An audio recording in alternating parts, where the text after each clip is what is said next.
Doctor, how many times have you performed this operation? Doctor, how many of your patients have experienced bad outcomes or complications with this procedure? Doctor, how many of your patients have died as a result of this procedure? Sound familiar? Many surgeons and interventionalists are asked such questions. Why?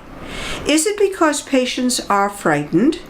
Is it because they don't trust the care provider or the system where they're receiving care? Is it because they've read about things gone wrong on the internet? Why? Perhaps it's a combination of all these things. More importantly, it highlights another question. Why should care providers be uncomfortable about sharing outcome information in the first instance? In other words, why not make it part of the informed consent process? That's exactly what Dr. E.A. Codman did 100 years ago.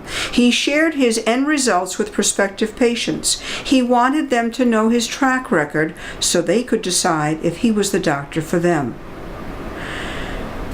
So if transparency of end results was good enough for Codman 100 years ago, what about us now? Some say case law and legislation have created a rigid framework that precludes sharing such information with patients. Others say patients would never understand outcome data without the ability to process variables and all other kinds of factors.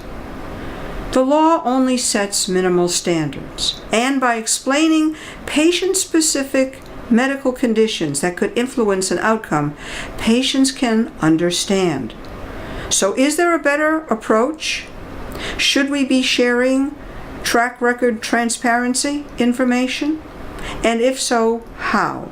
For the answers to these questions, please see the December 2013 issue of Dialogues in Healthcare, available from the Rozovsky Group.